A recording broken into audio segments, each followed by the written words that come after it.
Abang perhitungan tentang deposit nikel itu macam kita akan panjang ini. Deposit nikel yang yang ada di daratan Halmahera yang kalau diperhitungkan di produksi itu bisa sampai berapa tahun ke depan. No?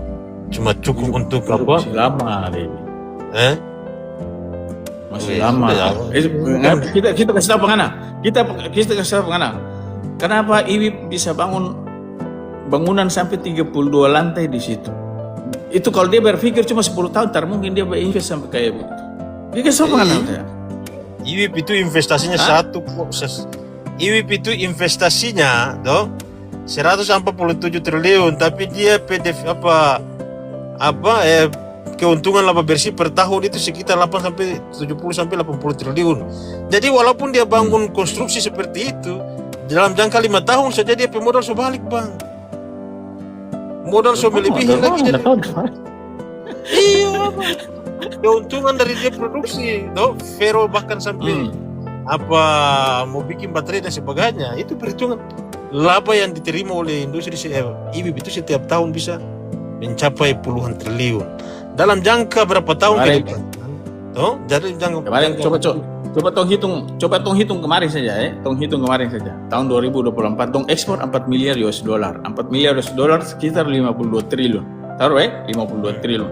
25% masuk ke negara. 25% dari 52 triliun itu sekitar berapa? Pokoknya sekitar 10 sampai 15 triliun masuk ke negara. Berarti tinggal 35 triliun.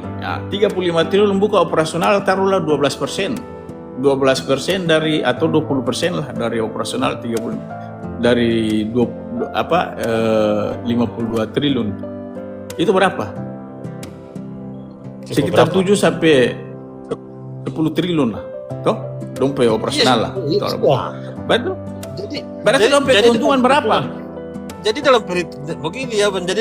dalam perhitungan bisnis ya itu dong ini 5 sampai 7 tahun ke depan itu modal yang bukan sudah bukan otak kontraktor ya. Ini kalau dalam kalkulasi sederhana saja ini 5 sampai 7 bukan, tahun ke depan. Nilai investasi ini kan yang ditanam. Hitung kan Ngoni bilang 52 triliun itu angkanya dan 80 70 itu angka dari mana? Kan kita kasih tahu ini kan angka yang kita terima dari 4 miliar US dollar itu mineral yang didapat dari Maluku Utara, 4 miliar US dollar ekspor. Nah, 4 miliar US dollar yang 52 triliun itu bukan IWIP saja. Di situ ada Harita. Di situ ada Antam. Di situ ada Adidaya Tangguh. Toh? Jadi kalau kita sih mungkin 2 atau 3 triliun saja non terima. Tidak mungkin negara kasih ambil hampir rampok gila kan. Anak tinggal di negara sini nggak apa. Toh?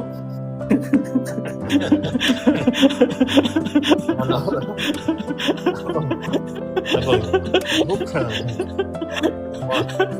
Orang bisnis kan orang mau bukan artinya begini, orang lihat dompet investasi,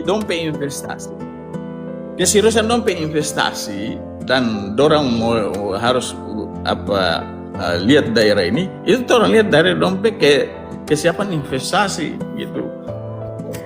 Kalau dompet investasi kayak begitu masa dong macam-macam di sini, toh? Makanya saya bilang dalam perhitungan investasi yang tanam dengan 147 triliun, itu dia kelola barang di sana ini itu dalam jangka 5-6 tahun itu modalnya itu bisa kembali, nilai investasinya bisa dia laba dari produksi nikel itu.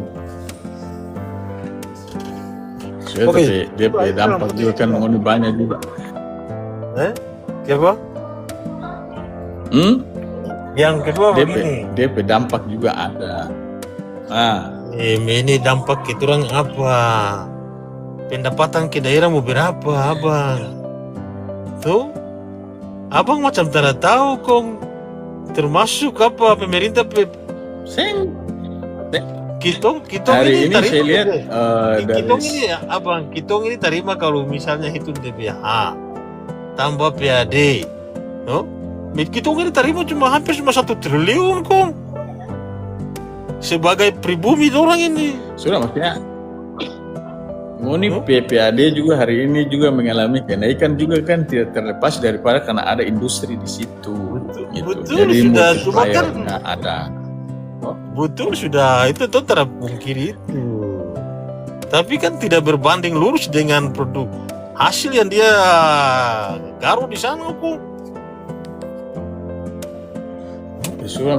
Ini kan regulasinya nasional. Kecuali kalau ngoni weda itu negara sendiri lah, ngoni atur sendiri itu boleh. Tuh, Lebih baik ini kita sekarang bikin barang ini bikin sama. negara sendiri ya bang. Ya, Lebih baik kita bikin negara sendiri.